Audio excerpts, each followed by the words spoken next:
Assalamualaikum warahmatullahi wabarakatuh.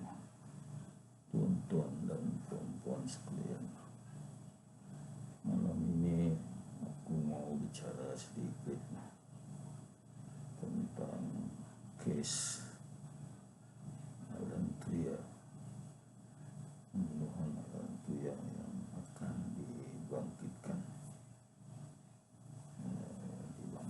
semula untuk bicara, sebab masa ini masih tergantung sebab belum selesai. Jadi apa yang kita tahu dalam satu video lawyer Datuk Sri Najib berkata ada VIP yang berjumpa dengan Azilah di luar penjara. Ini berlaku kerap kali, perjumpaan yang dilakukan kerap kali. Jadi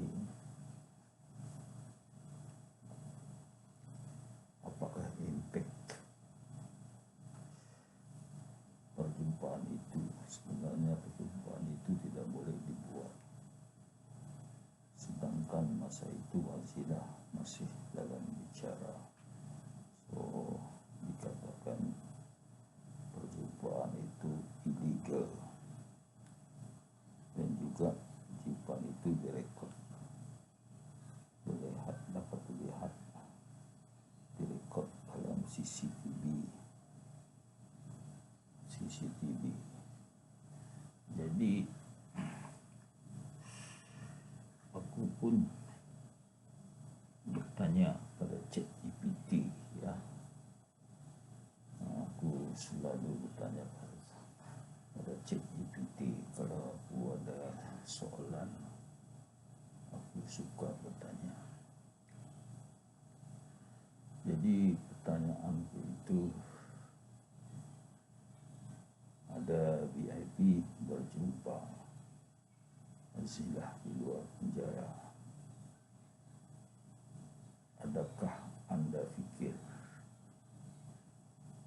ia boleh dijadikan bukti yang VIP perlu dipertanyakan atau mungkin terlibat? Ini jawaban menarik ChatGPT, ya. Saya boleh jawab, tetapi secara prinsip undang-undang bukan menuduh siapa.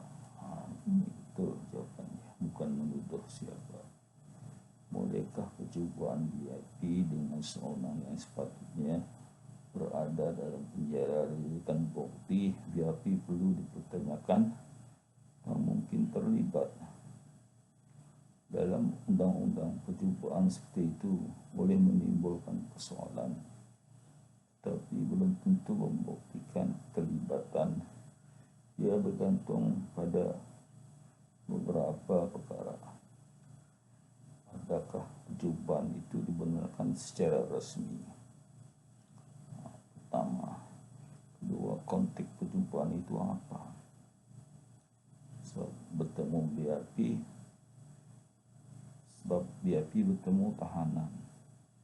Timing perjumpaan adakah terkait dengan kes? Siapa yang mengatur perjumpaan? Lokasi dan kerahasiaan pertemuan. Jika konteks mencurigai, ia boleh relevan untuk disiasat, bukan bukti salah. Dalam undang-undang, peluang bukan bukti. Perjumpaan peluang untuk berhubung, tapi penyiasat perlu bukti tambahan seperti komunikasi lain, wang atau arahan, saksi, dokumen, motif. Sini ada disebut motif. Ini penting, motif. itu perjumpaan saja tidak cukup untuk menuduh. Kesimpulan, perjumpaan seperti itu boleh menjadi asas untuk siasatan terhadap VIP itu.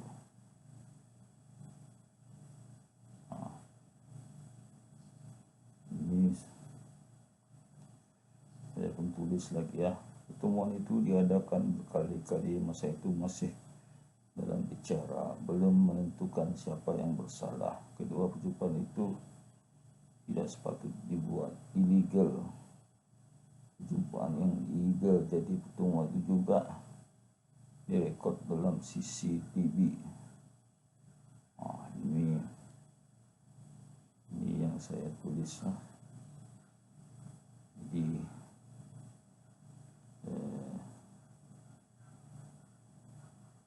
sebenarnya saya menggunakan vokal, saya tidak perlu tulis, saya cakap saja.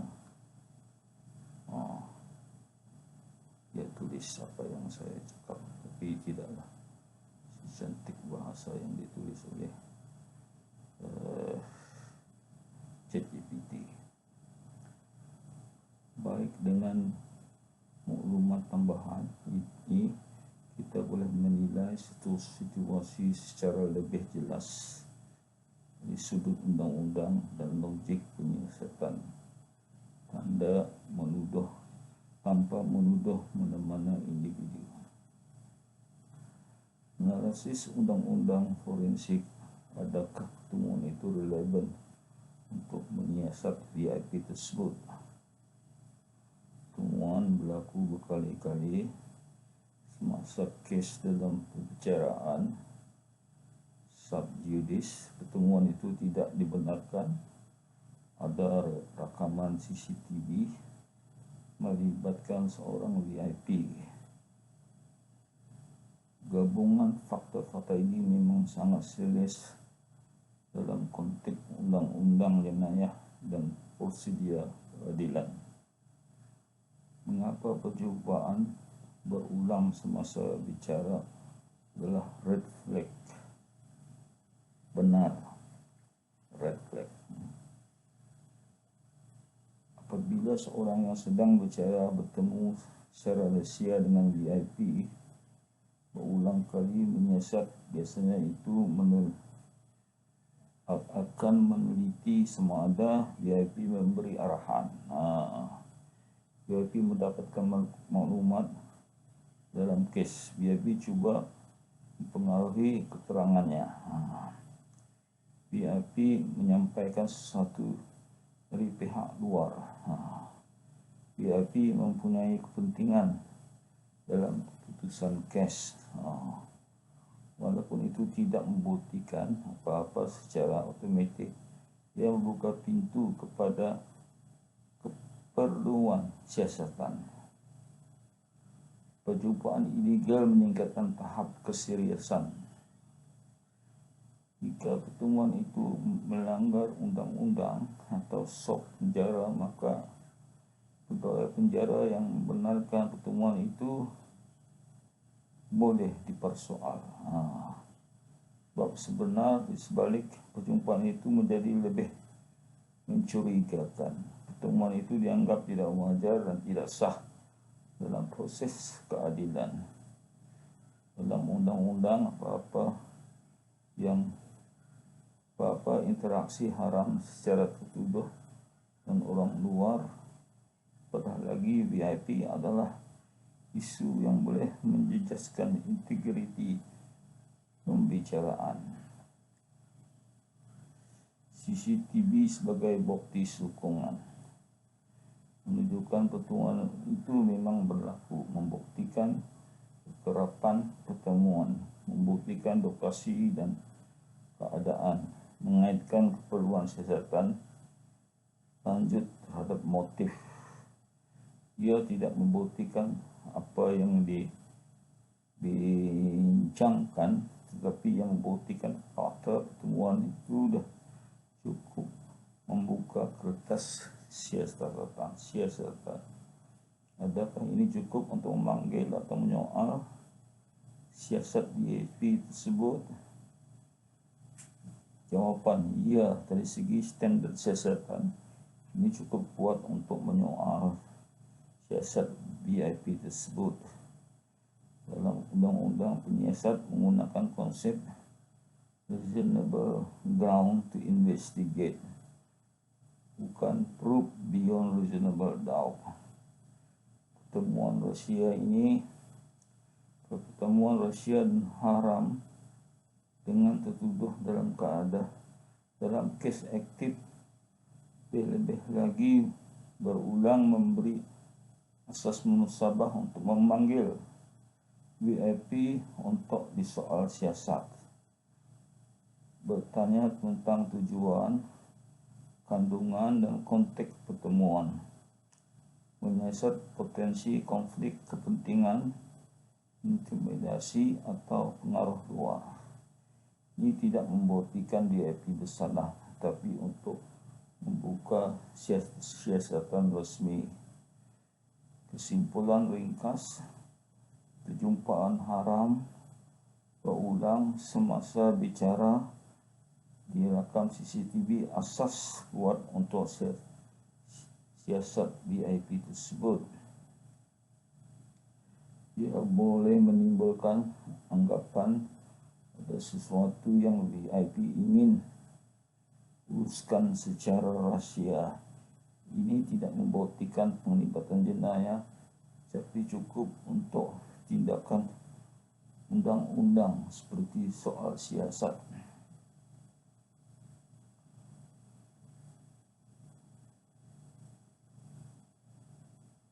Jika Anda mau, saya boleh bantu. Ini kata-kata LGBT ya. Tanya pada saya, jelaskan potensi jenayah yang mungkin terlibat. Jelaskan kes-kes serupa di negara lain untuk perbandingan. Analisis mengapa seorang VIP mungkin mau berjumpa tertuduh secara sosial. Beritahu saja. Tapi saya tidak lanjutkan pertanyaan. Mungkin itu saja tuan-tuan dan tuan-tuan. Menarik juga ChatGPT inilah. Kalau ada yang ku ingin mau tanya, aku suka tanya macam-macam. Zaman AI, zaman